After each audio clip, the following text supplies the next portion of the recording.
और अब खबरों में आगे बात करते हैं लखनऊ की, जहां पर कांग्रेस संविधान और सामाजिक न्याय सम्मेलन को लेकर यहां पर चर्चा करेगी और साथ ही आपको बता दें कि इस दौरान सम्मेलन करेगी और इस सम्मेलन में पिछड़े, अति पिछड़ों, दलित और अल्पसंख्यकों को जोड़ा जाएगा। तो 25 जून को कांग्रेस की पिछड़ा वर्ग विभाग की बैठक बुलाई गई है। अल्पसंख्यक और अनुसूचित जाति विभाग की बैठक होगी।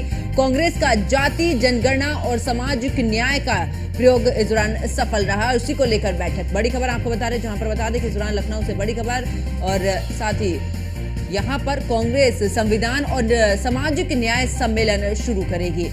पिछड़ों, अति पिछड़ों, दलित और अल्पसंख्यकों को इस दौरान जोड़ा जाएगा। 25 जून को कांग्रेस को पिछड़ा वर्ग विभाग की बैठक कांग्रेस ने बुलाई है, जहां पर अल्पसंख्यक और अनुसूचित जाति विभाग की ये बैठक होगी। कांग्रेस का जाति जनगणना और सामाजिक न्याय का प्रयोग फिलहाल सफल रहा। तो बड़ी खबर आपको बता रहे, जहां पर बता दें कि इस दौरान अगर बात की जाए तो 25 जून को कांग्रेस की पिछड़ा वर्ग विभाग की बैठक बुलाई गई। अल्पसंख्यक और अनुसूचित जाति विभाग की बैठक होगी।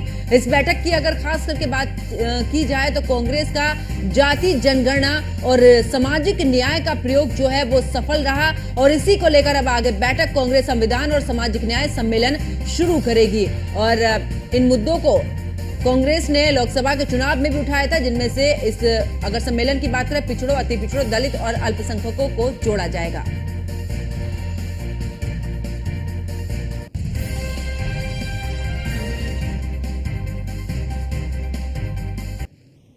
और ज्यादा जानकारी के लिए हमारी संवाददाता वर्षा शाही हमारे साथ में जुड़ चुकी हैं। वर्षा, अगर बात करें, क्योंकि कांग्रेस जिन मुद्दों को लेकर चुनावी मैदान में उतरी थी, जिसमें से आरक्षण की अगर बात की जाए या फिर जातीय जनगणना की बात की जाए, दोनों को लेकर एक बार फिर से धरातल पर नजर आ रही है कांग्रेस।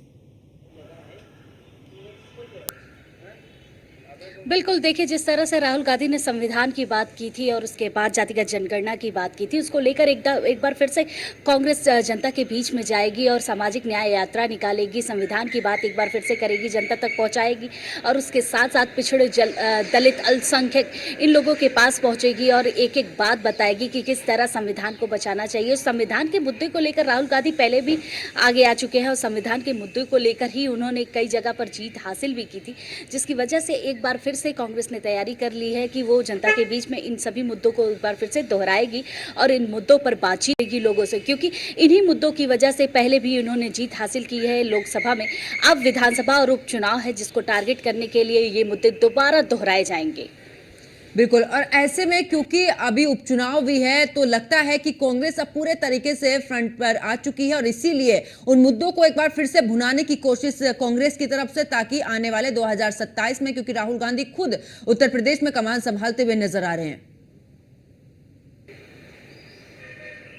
बिल्कुल, देखिए राहुल गांधी ने जिस तरह उत्तर प्रदेश का नाम लिया लोकसभा चुनाव में, उसके बाद जीत हासिल करने के बाद उत्तर प्रदेश की राजनीति में सक्रिय होने के लिए रायबरेली सीट से आगे बढ़ने की बात कही, उसको लेकर एक चीज साफ देखने को मिली कि उत्तर प्रदेश की राजनीति उनके लिए काफी जरूरी है। उत्तर प्रदेश की राजनीति में वो 2027 की भी तैयारी कर रहे हैं और आने वाले उपचुनाव की तैयारी भी कर रहे हैं, क्योंकि उपचुनाव भी उनके लिए काफी महत्वपूर्ण है।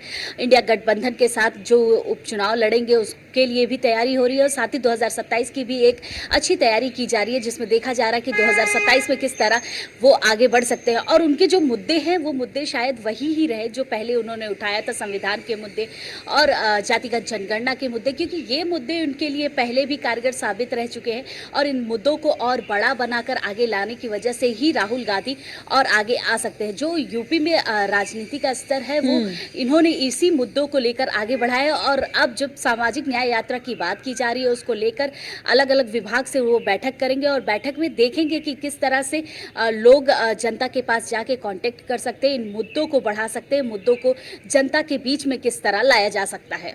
बिल्कुल वर्षा, हमारे साथ बने रहिए, आगे भी आपसे अपडेट लेंगे।